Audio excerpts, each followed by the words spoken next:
find the gifts in your experience. Mm-hmm. That's a survival skill. Being grateful is survival. I feel looking back with everything that happened, I felt Mm-hmm. powerless at times. I felt lost, abandoned at times. But then Yes. I found my way. The light shines through.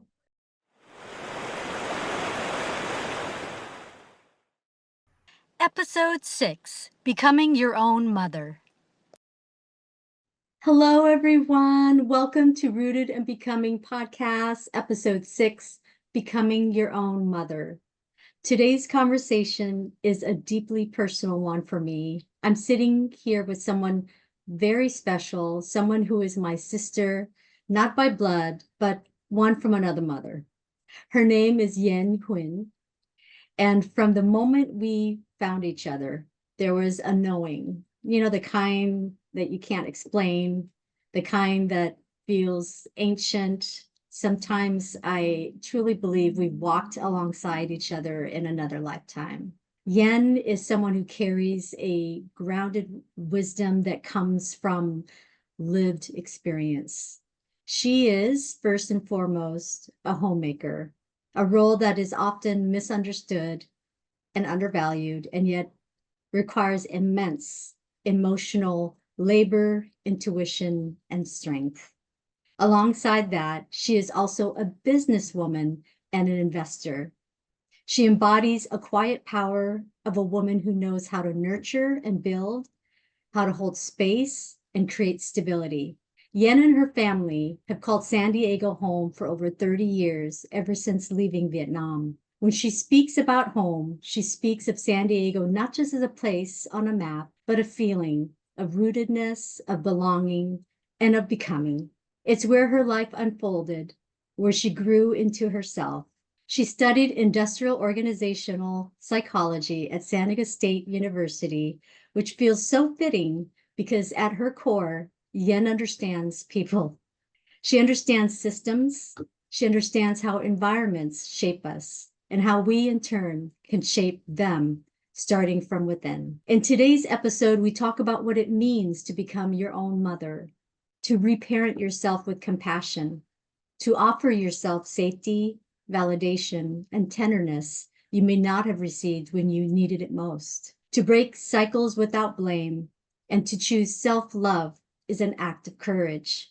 This conversation is gentle, honest, and deeply human. It's about friendship, lineage, womanhood, and learning how to mother ourselves into wholeness. I'm so honored to share this space with my sister, Yan. Welcome, welcome, Yan. I'm so excited to have you on the podcast. Thanks for having me. I'm excited to be here. And thank you for that wonderful introduction. Oh, yes, It's like, absolutely. that's me. That sounds me. It sounds like me. Mwah. Wow, this topic, becoming your own mother, is, I mentioned it's deeply personal. I think and I have had many conversations before I started the Hmm. podcast on this topic. And I would Yeah. love just to give our listeners some context. Can you share with us your journey from Vietnam as refugees, and just maybe even going back to how your story connects to the topic of becoming your own mother, providing some context for our listeners? Yeah. Happy to. Well, my parents came as boat people. My parents and my brothers came as boat people. And for whatever reason, my parents decided that taking my older brother and younger brother and left me back in Vietnam to stay with relatives. This was when I was 6, and I stayed back for about 6 years before reuniting with my family in the US. So they came as boat people, but I was sponsored by my family. So I Mm, didn't have to go through the refugee camp. I just was separated with them for about 6 years, mhm, moving from my mom's side of the family to my dad's side of the family, whoever was able to care for me during the 6 years. So yeah, so the experience of staying behind without my parents being there, just imagine, when you don't have your caregiver stand up for you, the experiences might come along with that. Wow, I'm just it's really an incredible story because at 6 years old, your parents took your older brother and younger brother, and like you said, they escaped by boat, and you were left behind at 6. You woke up one day and just Mhm. they're gone. You must have had Yeah. so many questions in your mind as a kid. And were you given any answers? I mean, they had to keep everything a secret because it's illegal and, to leave your country at that time, leaving Vietnam at the time because of still communism. I mean, there is still communism now, but, the political climate was very intense at the moment. And I woke up and my family were gone. My parents, my brothers were gone. I didn't have any answer for months and months. They just say, oh, your family will be back soon, day after day, then months after months. And I just found out what actually happened through eavesdropping over my grandparents' conversation.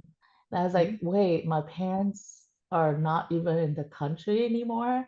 I Yeah. just, at that time, I only wanted to know where my family was. It was Mhm. very confusing. Mhm. Mhm. Absolutely. When you found out eavesdropping, was that soon after, or was that much months or years months later?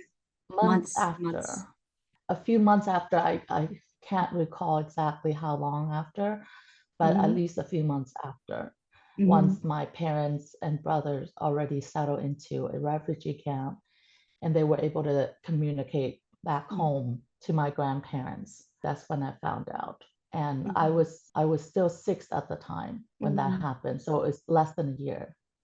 I'm not sure if you listened to an episode 3. I was interviewing my sister Molly in an Mhm. episode called Being the Good Daughter. And she talked about the escape. For her, it was different in that she was part of that escape, but she had no clue what was going on. And then Yeah. during the time the family stayed in the refugee camp, she didn't stay with the family. It's almost a year. It was never explained to her Yeah. why they did that. And to this day, even when I had interviewed her, she said that that question still exists in her mind. And she's in her late Yeah. 50s. Yeah. I can imagine that. Yeah. Mhm. It's hard not to know what's going on around you when it's directly affecting you. I feel like in our generation, growing up, children didn't have a voice. You don't get to have an opinion. Wherever your parents put you is where they expect you to be. And also circumstance, right? I'm sure your parents did their best, and my parents sure did their best, Mhm. with the resource they had in that time that they exist, Right. with young children. So I know they did their best, and that best still caused trauma, unfortunately, Yeah.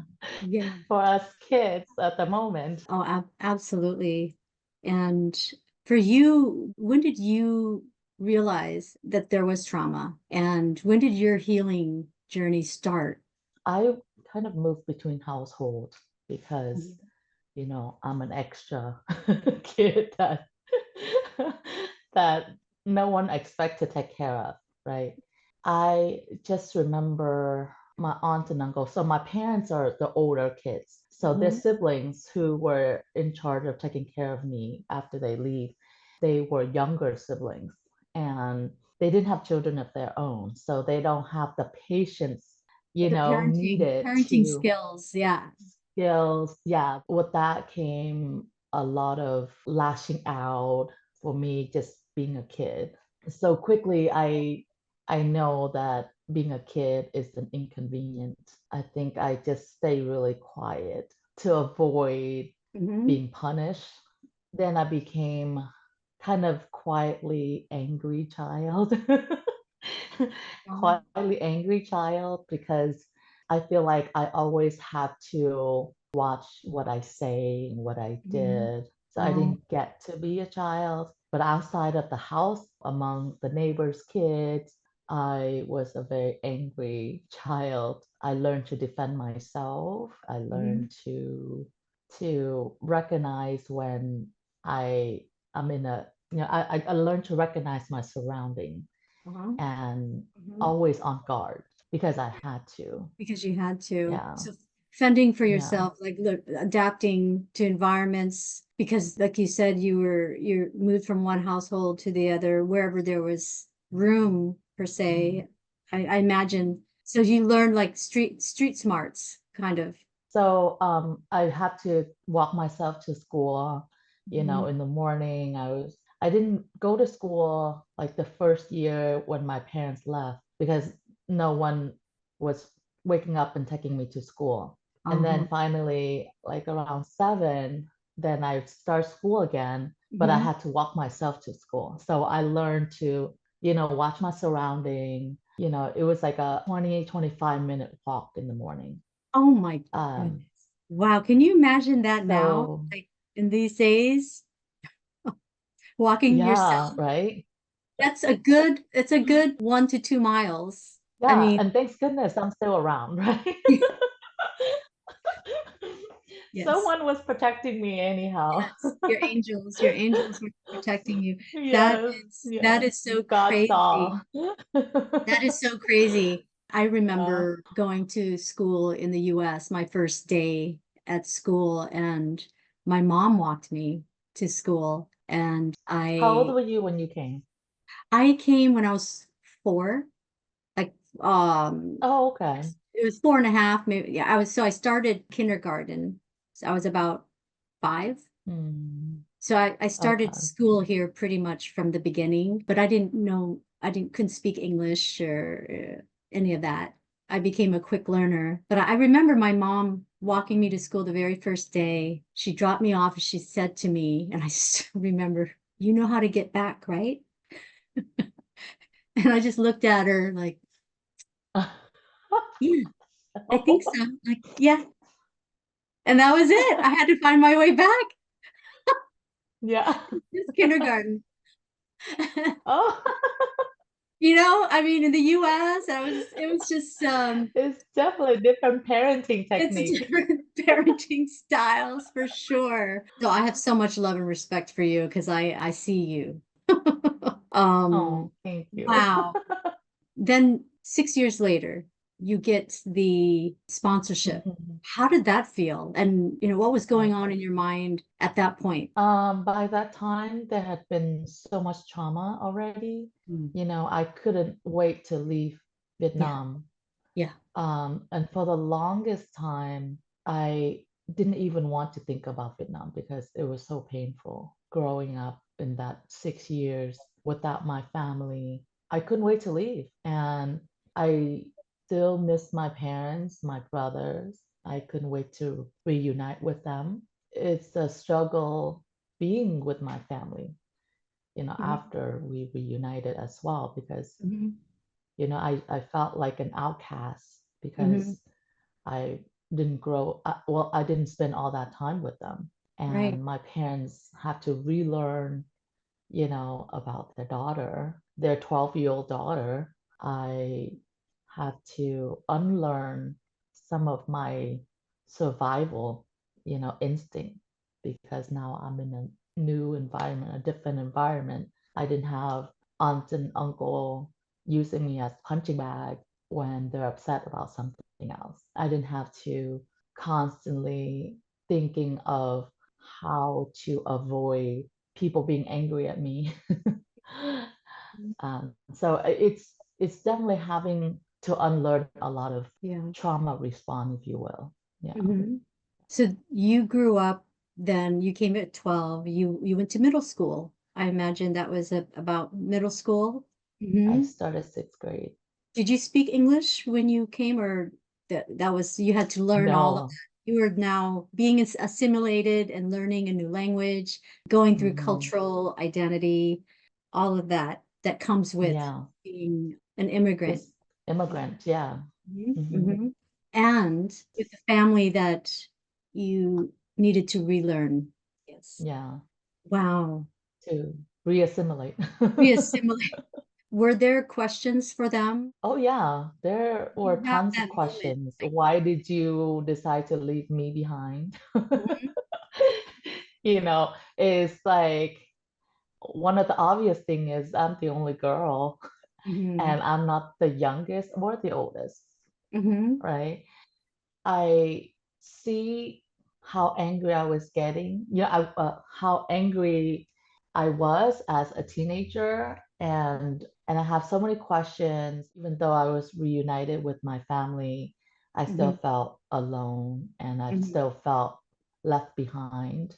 At 18, I took myself to therapy when I realized that I don't like being angry all the time. I don't like having such a short fuse, always thinking of a way to escape something. So I took myself to therapy. I went in with a goal of trying to understand the situation, understand why my parents, why they made the decision to leave me behind, yeah, and want to learn to articulate myself to let them see the struggle I had to go through because of that decision that they made on my behalf. And I wanted so bad, for my parents to apologize to me. I mhm, wanted so bad to hear them say, "Oh, we did a bad thing and I'm sorry," right? mhm, So that I can finally move on. yeah. And Yeah. And did then you that, get, then that never happened. never, oh my, that's rough psychologically, and especially, you're in your you're an adult, a young adult, right? Yeah. Hmm. Well, I mean, I'm 43 now. So I've been in therapy since 18 and I have multiple Great. therapists, Yeah. and I made it a habit to not only go to therapy when I have something to work on. Mm-hmm. Now therapy is maintenance for me. Yeah, so once I realized that that sorry was never gonna come, and actually the person that helped me realize that is my godmom. It was Gold, you Oh. know, helped me realize that. And I remember when I met her, Mm-hmm. we've been in each other's life now, oh, I want to say like 13, 14 years. Mm-hmm. And she said, you're never gonna get a sorry out of your parents. Mm-hmm. Just have to you have to move on, Mm-hmm. and she's right.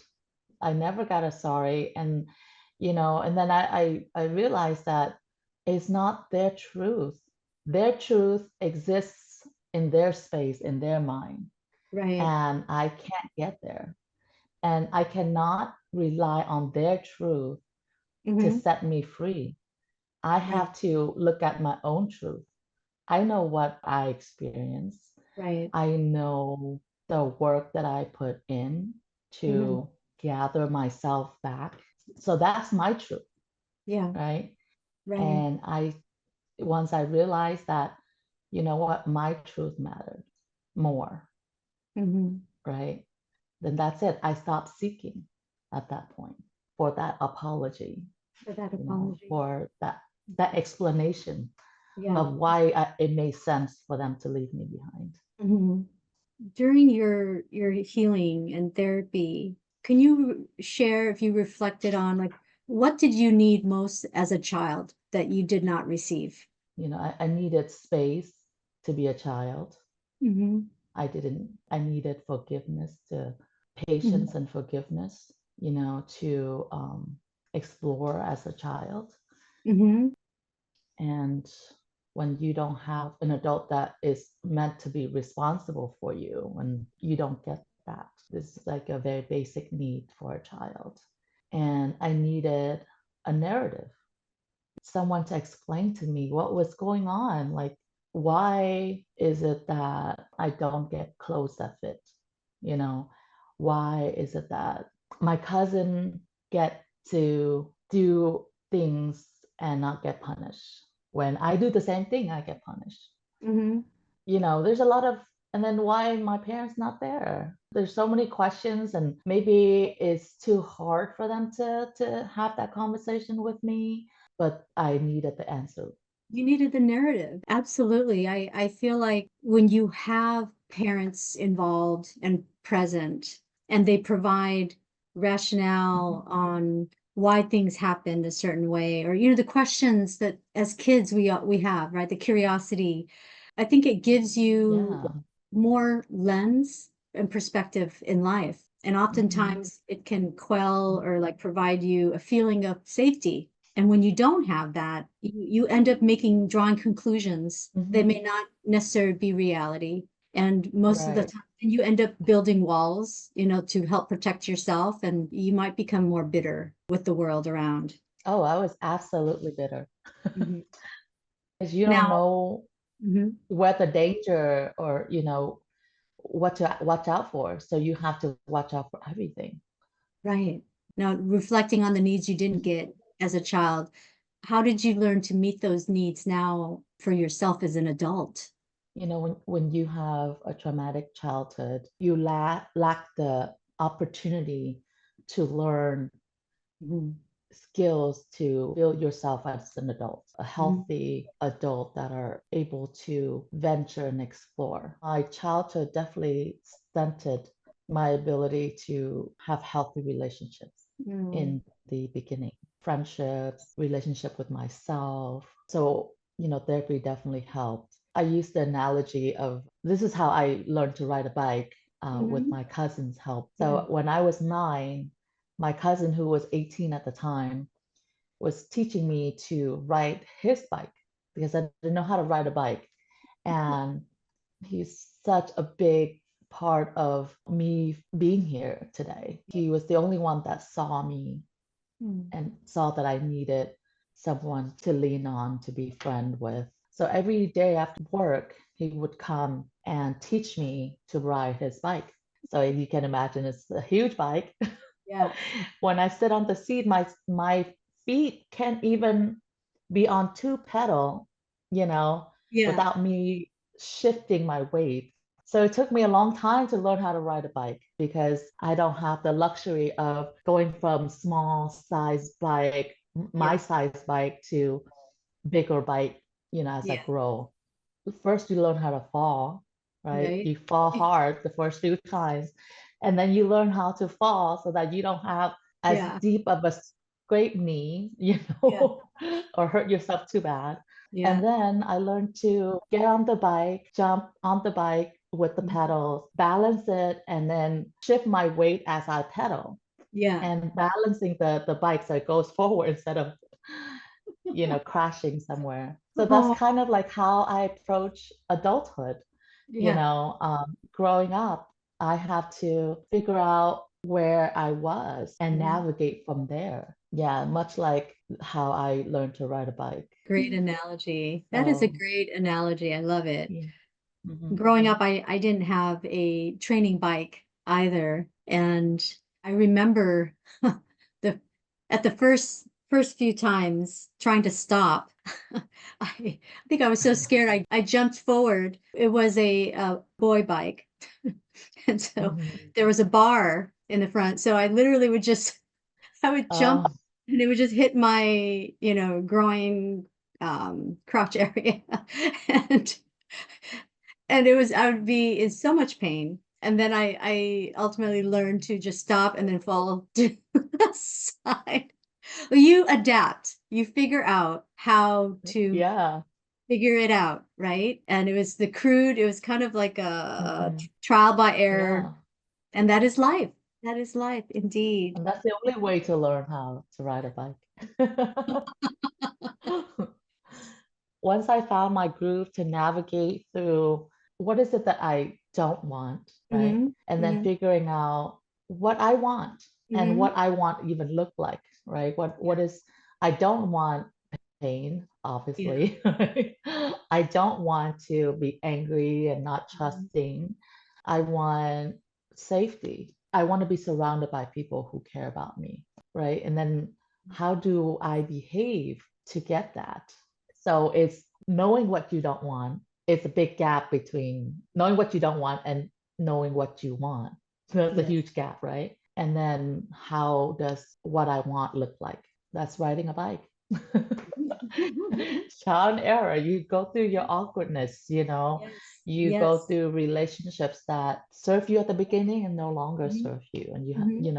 you learn to recognize those things. You find habits that used to serve you and no longer serve you, you Yes. know, Mhm. learning to recognize that and listen to Mhm. yourself. A lot of people go through life understanding what they don't like, just that trial and error, but they take less Mhm. time to really understand what they want and to get there and to know what is right for them and to create those boundaries for themselves and to create that definition for themselves. And I think you were able to get to a point, I think, earlier in my view than I've seen most people do. Because I think most people tend to not do that hard work, that healing to understand what it is that they want. And we get wrapped up in so much more of what we don't want. But I think once you start to really understand and define for yourself what you want, I feel like that's when you start to really bring that in for yourself.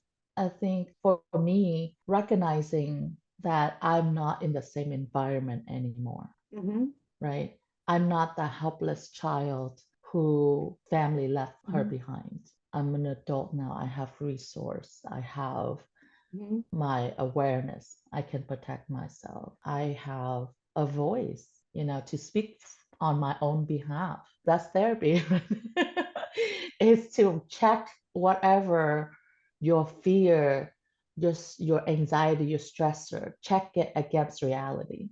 Mm-hmm. You know, that that environment for fear, for anxiety no longer exists, Mm-hmm. right? I don't have to be fear of abandonment Mm-hmm. because I'm not abandoned right now. Right. No one's abandoning me. Mm-hmm.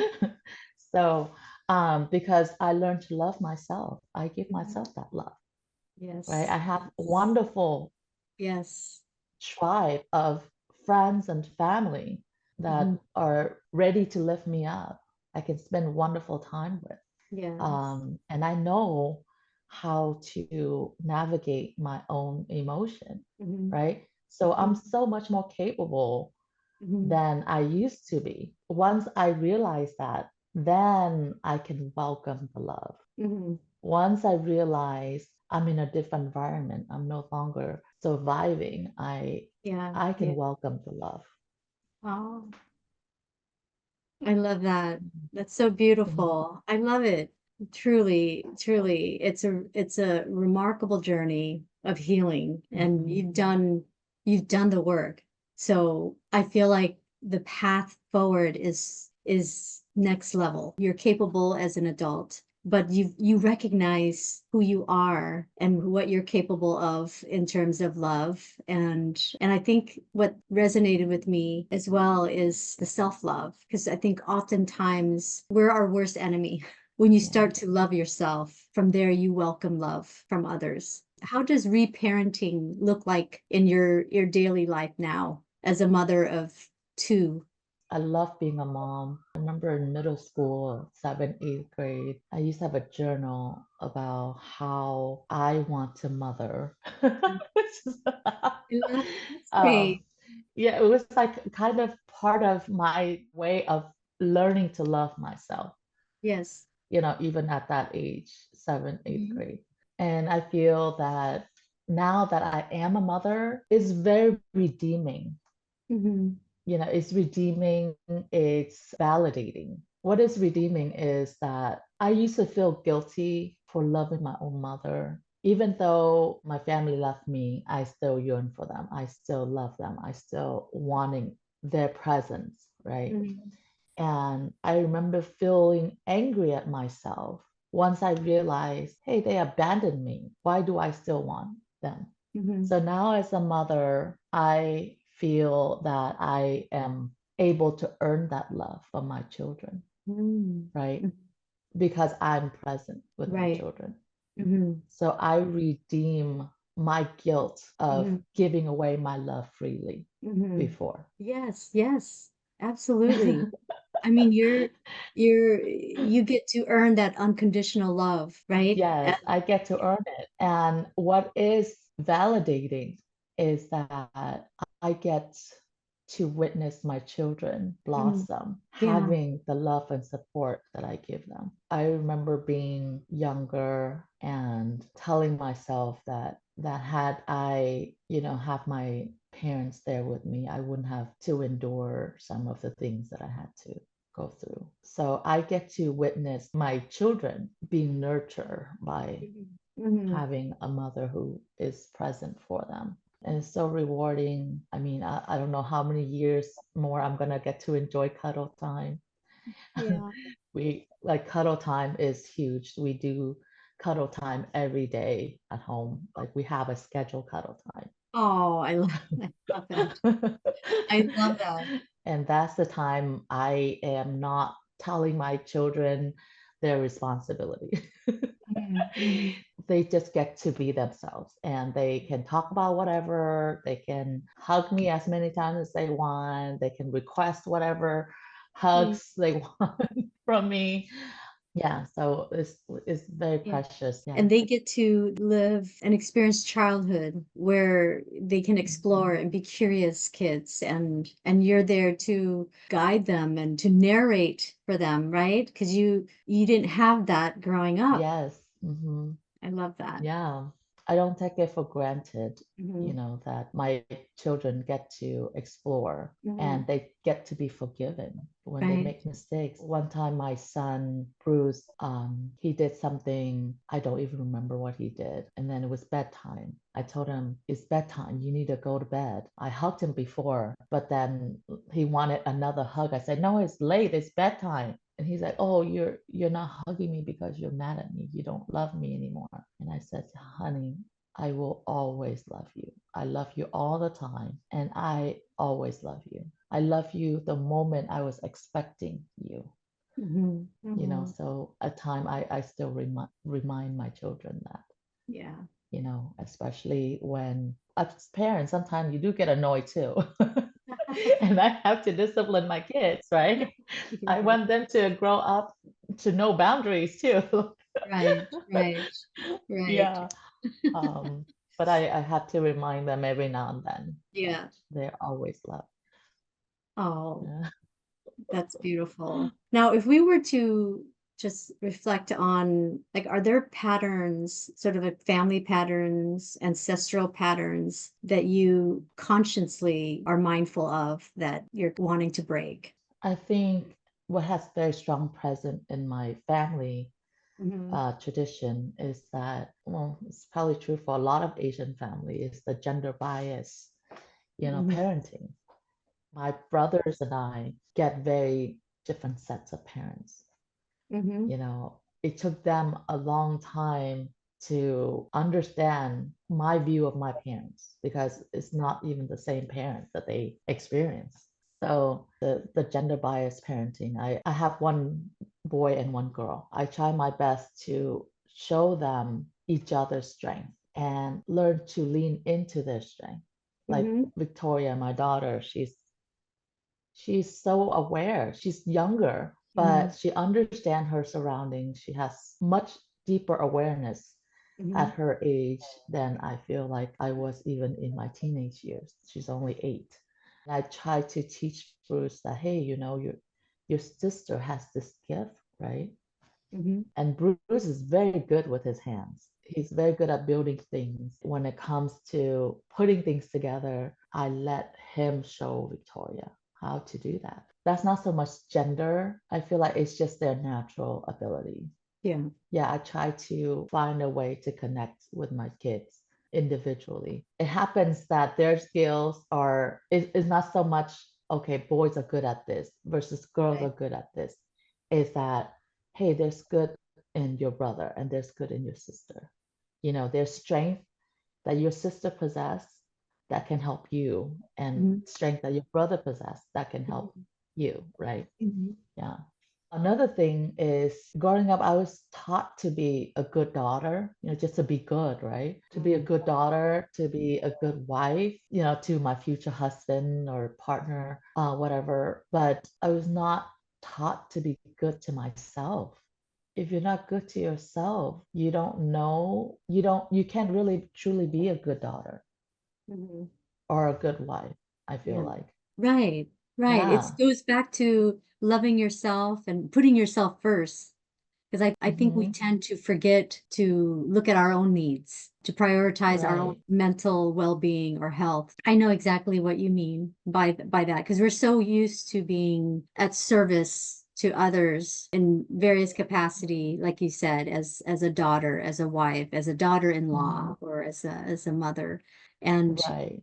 it can be very taxing when You treat your husband family. To me, being good to myself, not necessarily putting myself above others. Like I don't put myself above my kids, right? Mhm, I put myself as equally important as my kids. My mhm, needs are equally important. Like my kids do not have to earn my love. They don't have to earn my love, mhm, but they are expected to honor my love for mm, them, you know. That's what I mean by also loving myself, putting value in the love that I give. right. You know. I think that's important to note because I think oftentimes as kids we tend to perform to earn and feel of value or worthy, right? The performance Mhm. worthiness. And I think that kind of that plays with your psychology in that you tend to then continue to just always try to please others. You become a people pleaser, not just in within your relationships, Mhm. but in work and in every facet of life. That's something that I've had to Right. unlearn. Yeah. Thank you so much for sharing your story. If you had to pick sort of a healing truth or something you want to offer to our listeners to take away, can you share what that truth is for yourself? People say, truth will set you free, Mm-hmm. but whose truth? That's Sometimes we look outside right. for truth, right? Mm-hmm. We look outside for truth. We look for people to tell us what the truth is. Mm-hmm. Mm-hmm. No, tell yourself your truth. Yeah. Tell your truth. Hold Mm-hmm. space for your truth, Mm-hmm. right? Set yourself free with your truth instead Mm-hmm. of looking for other people to tell you what the truth is, Yeah. right? Oh, Because sometimes that never comes. They don't have the opportunity, the time, the commitment to extend that truth to you. So you have to yeah. figure out your own truth. Another is forgiving someone and accepting someone doesn't mean that you tolerate you tolerate the hurt. It Mm-hmm. doesn't mean that. You forgive and accept them, and you still are allowed to have boundaries. Yes. You give them Yes. the space Yes. to be who they Yes. are, Yes. right? Absolutely. Absolutely. So that you are not conflict with who they are. You give Right. them the space, the time to be who they are, Mm-hmm. and you don't have to apologize on how you want to engage Mm-hmm. with that person, right? Right. Doesn't matter who it is, mom, Mm-hmm. dad, brother, sister, Mm-hmm. boyfriend, girlfriend, whatever, Mm-hmm. doesn't matter, right? Mm-hmm. Whoever cross your path, you can decide how you want to engage. There's no need to apologize, you That's know. great. Love it. Love it. I would love to close on a quote or some message around, reparenting or self-compassion. Is there a favorite mantra that you want to share to close this wonderful conversation? Yes, it's not so much a quote, but definitely a mantra. Being grateful, Mm-hmm. find the gifts in your experience. Mm-hmm. That's a survival skill. Being grateful is survival. Yeah, and I feel looking back with everything that happened, Mm-hmm. I felt Mm-hmm. powerless at times. I felt lost, abandoned at times. But then I Yes. found my way. The light shines through. Mm-hmm. God shines through. Yes. He finds a way to reach out, and Mhm. and get you where you need to be. That's the love that I feel I can always lean on. And I'm always grateful for that. I love that. Being grateful is survival. Hmm. It's Yeah. wonderful. 100% agree with that for sure. I think oftentimes we take lessons, and oftentimes we see blessings and whatnot. And sometimes these lessons become blessings, right? And Hmm. when we don't acknowledge it, we can get into that mental state where you complain about it. You just complain about every single lesson.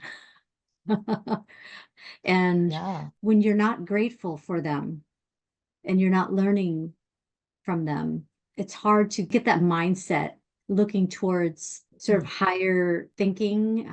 I've met folks in my life who've come from such trauma and also from similar upbringing. And I feel like the lack of gratefulness, it feeds this idea of being entitled. Like I'm entitled to certain things. And so when you have these lessons and you're supposed to learn from them, and you don't see them as an opportunity to improve yourself and what have you, and you tend to not be grateful for the things that you are given. And I feel like you end up just having very limited thinking in how things work, in life. And I feel like it really doesn't allow you to really heal and grow from trauma. Yeah. And I feel like when you don't see the gift, you don't see the experience that is meant to grow you, Mm-hmm. then it's a resentment, right? Mm-hmm. You see that as a punishment, then you are resentful and Mm-hmm. you get into this loop of, oh, I'm not good enough. Why is this happened to me? Right. Um, Right. Things are you're playing. It's that then victim mode, yeah, and then you attract more of that, and you I attract. feel like. Yeah. You are what you think. I believe Yeah. that. And so when you're grateful for even the toughest times, I agree. Being grateful is survival. That's it. That's it. Oh my God. Thank you so, so much, Yan. This is amazing.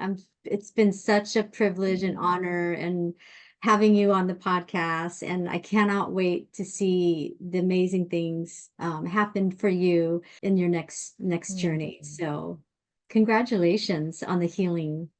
And I know Thank you. you mentioned Thank you're you. in the past that you're evolving, but you have done the work, and I'm so proud of you. Thank you. Yeah. And same for you. I'm so proud of you with everything you're doing. You're so ambitious and hardworking. I am grateful to have you in my life. I learned so much from you, and we always have great conversations.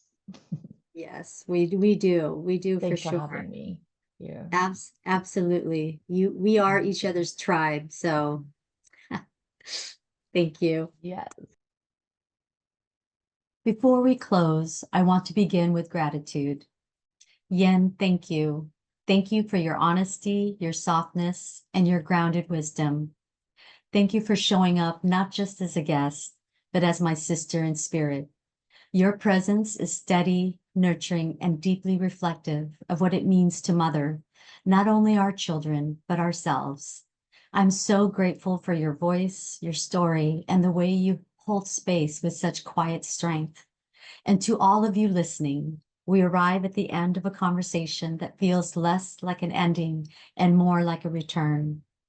Today, we explored what it means to become your own mother, to stop waiting for the love, protection, or validation that may never come in the form we once hoped for, and instead to offer it to ourselves, to reparent the parts of us that learned to survive before they learned to feel safe.